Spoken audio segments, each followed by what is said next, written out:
O aeródromo de Carpiquet, na Normandia, parece hoje apenas um aeroporto regional tranquilo, cercado por campos silenciosos, pequenas estradas e um movimento discreto de aviões civis. Nada que evidencie o fato de que, durante a Segunda Guerra Mundial, esse mesmo lugar foi palco de uma transformação radical, de base de operações da Luftwaffe durante a Batalha da Inglaterra em 1940, a um dos campos de batalha mais sangrentos da ofensiva aliada na Normandia em 1944. A história de Carpiquet é, ao mesmo tempo, a história da Europa ocupada, da guerra aérea moderna e da resistência desesperada que marcou os dias após os desembarques em 6 de junho de 1944.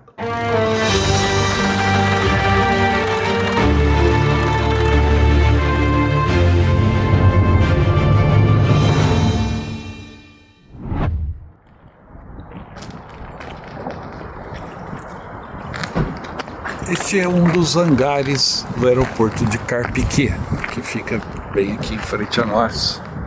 A pista de pouso está lá distante. E aqui, durante a Segunda Guerra Mundial, foi um importante hangar, um importante aeródromo alemão.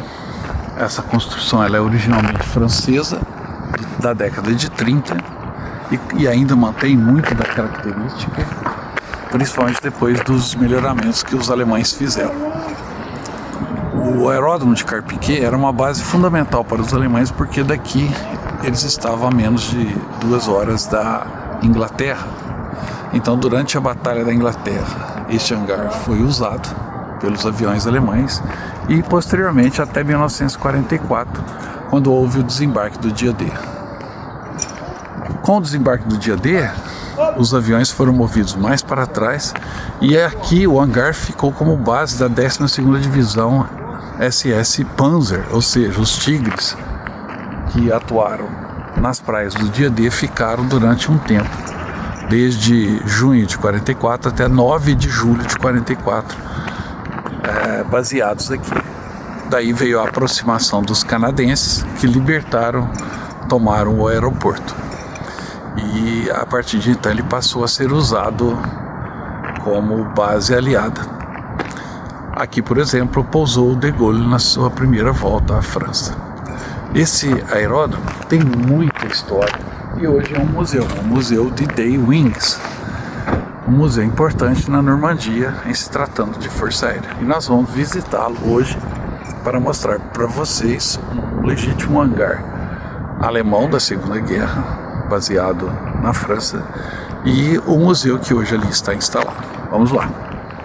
Este aeródromo foi construído pela França ainda na década de 1930. Na época, Caen era uma cidade estratégica, ligada por ferrovias e estradas a diversas outras regiões da Normandia. E a construção de um campo de aviação militar ali tinha a função de reforçar a defesa aérea da região. Os hangares de arco, característica da arquitetura militar francesa da época, foram erguidos para abrigar esquadrões de aeronaves, que nunca chegariam a combater a invasão alemã. Em junho de 1940, com o colapso da França, Carpiquet caiu sem resistência nas mãos da Wehrmacht. Rapidamente, a Luftwaffe transformou o campo numa base operacional. A partir do verão de 1940, durante a Batalha da Inglaterra, Carpiquet atuou como um aeródromo secundário e funcional. Aviões de reconhecimento, caças Bf-109 e Bf-110 Messerschmitt e, ocasionalmente, bombardeiros leves utilizavam a pista para missões sobre o Canal da Mancha. Embora estivesse mais distante da Inglaterra do que bases como Calais ou Abbeville,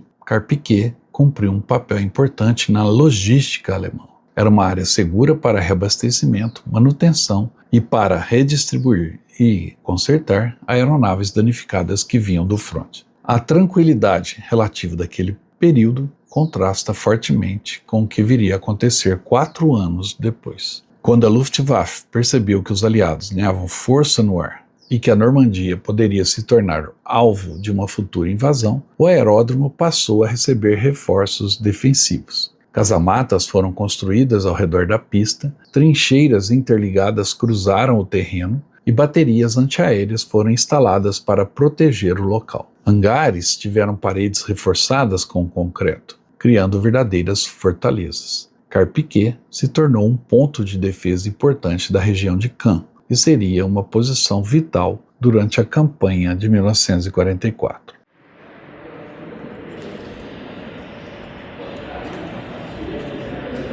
Quando a gente fala de aeródromos durante a Segunda Guerra Mundial, temos que falar dessas máquinas de esteira gigantes ou patrols gigantescas como essa, que é a primeira que eu vejo aqui em um museu.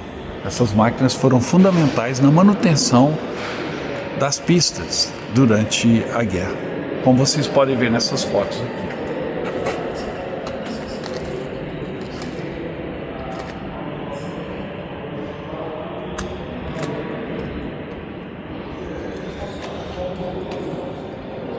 Para fazer um avião voando era necessário muito trabalho.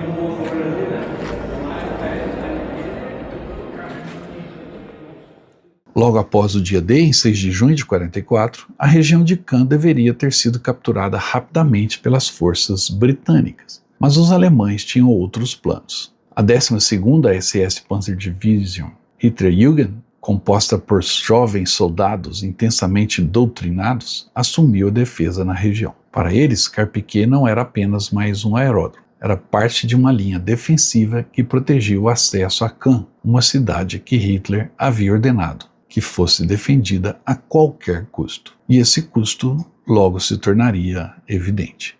O comando desta 12ª SS Panzerdivision Hitlerjugend estava sobre ninguém menos que Kurt Meyer, também conhecido como Panzer Meyer, que assumiu o comando após a morte de Fritz Witt, morto em 14 de junho de 1944. Meyer foi julgado posteriormente por crimes de guerra, inclusive cometidos em Carpiquet, contra soldados canadenses. Enquanto os canadenses avançavam a partir de Juno Beach, Carpiquet surgia como um obstáculo inevitável. Tomar o aeródromo era fundamental para aproximar-se de Caen pelo oeste e estabelecer uma pista para operações aéreas aliadas. Mas os soldados que avançavam em direção ao campo de aviação encontrariam um verdadeiro labirinto defensivo, armado meticulosamente pelos alemães ao longo de 4 anos.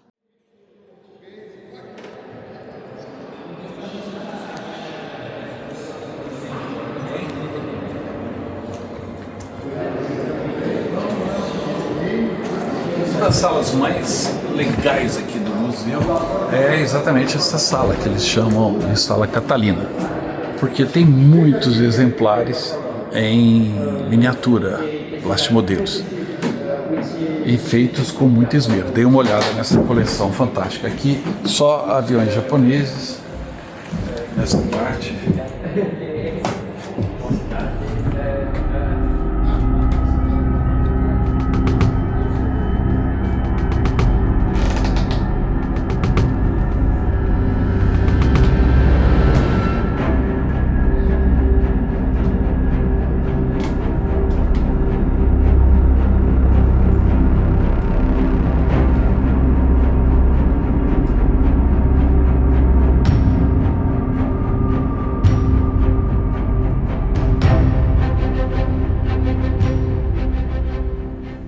Em 4 de julho de 44, um mês depois dos desembarques em Omaha e Juno, teve início a Operação Windsor, uma das mais duras batalhas enfrentadas pela 3ª Divisão Canadense. Às 5 da manhã, após um pesado bombardeio de artilharia, os canadenses avançaram sobre a planície aberta que levava ao aeródromo. O terreno oferecia pouca cobertura. A cada passo, eles eram atingidos por fogo cruzado de metralhadoras MG-42, canhões antitanque e artilharia posicionada ao redor dos hangares. O avanço se transformou em um pesadelo. O combate nos hangares foi uma das cenas mais intensas da guerra na Normandia. Edifícios reforçados com concreto resistiram aos bombardeios, e em volta deles, alemães defendiam cada metro com ferocidade. Os canadenses entraram nas estruturas em confrontos corpo a corpo, usando lança-chamas, granadas e fuzis para desalojar os defensores. A infantaria lutava lado a lado com tanques Sherman, que avançavam lentamente sobre o solo destruído e coberto de destroços. Enquanto os canadenses conquistavam pedaços do aeródromo,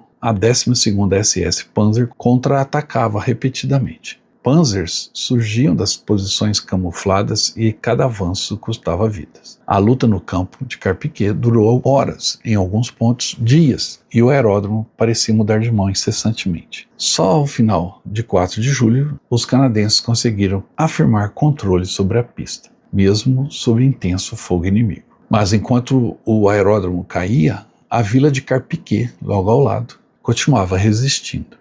Repleta de posições fortificadas e snipers, ela só seria tomada dias depois, quando as forças britânicas e canadenses finalmente avançaram sobre Caen, abrindo caminho para a próxima fase da campanha da Normandia. A conquista de Carpiquet foi uma vitória extremamente cara. A 3ª Divisão canadense sofreu altas baixas e muitos de seus soldados consideraram aquele combate um dos mais intensos de toda a guerra. Os hangares destruídos, as crateras espalhadas pelo terreno e os restos de veículos queimados testemunharam a ferocidade da batalha. Com o campo finalmente sob controle aliado, o aeródromo foi rapidamente avaliado e adaptado para uso. Logo, aeronaves de apoio e observação passaram a operar ali, contribuindo para o avanço posterior em direção à Falaise e ao interior da França ocupada.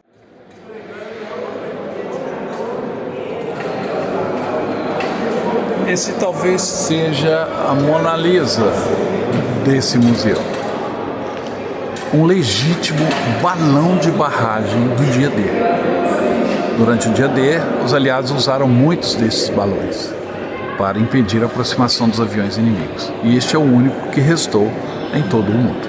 Um legítimo balão de barragem da Segunda Guerra Mundial. Bem bacana.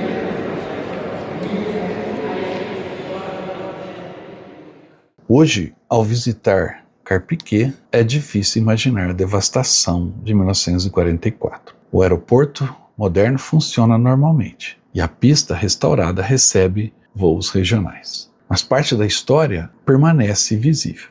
Alguns bunkers ainda podem ser vistos nas proximidades, assim como placas e memoriais que lembram os soldados canadenses que lutaram e morreram ali. Em meio ao silêncio dos campos, a memória do que aconteceu permanece viva, principalmente no Museu D-Day Wings, um museu privado que funciona nos antigos hangares de Carpiquet, hangares usados pelos alemães durante 4 anos e que testemunharam dentro de suas paredes a luta intensa. O acervo do museu é muito rico e interessante. Ali você pode sentar no cockpit de um Spitfire ou até de um caça Mirage mais moderno. O museu proporciona também uma experiência importante, a de sentar no cockpit de um Spitfire. Ou seja, por 10 euros você pode entrar na lenda e se sentir um piloto de um Spitfire.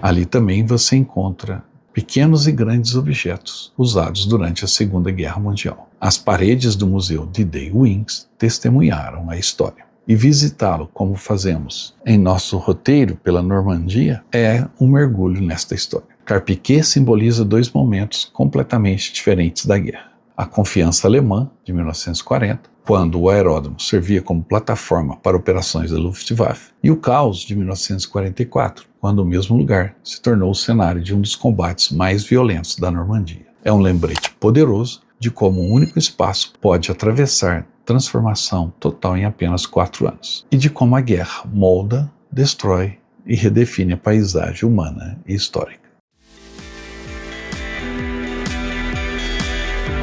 Viu só? Essa aí é a nova camisa da promoção do canal Viagem na História. E olha que belo modelo, com detalhe da nossa homenagem aos 80 anos do fim da Segunda Guerra, o dia da vitória. Essa é uma camisa única que você pode adquirir na nossa loja virtual. Entre em contato pelo nosso WhatsApp, eu te encaminho o link da loja virtual do Viagem na História. E você adquire essa belíssima camisa comemorativa do final da Segunda Guerra Mundial. E tem mais, adquirindo a camisa, você vai ganhar um cupom que vai te dar um número para um sorteio pela Loteria Federal de um pacote de viagens do Viagem na História. Ou seja, você vai poder ir conosco para a Europa visitar os campos de batalha mais famosos da Europa, ok? Entre em contato, garanta a sua camisa e boa sorte!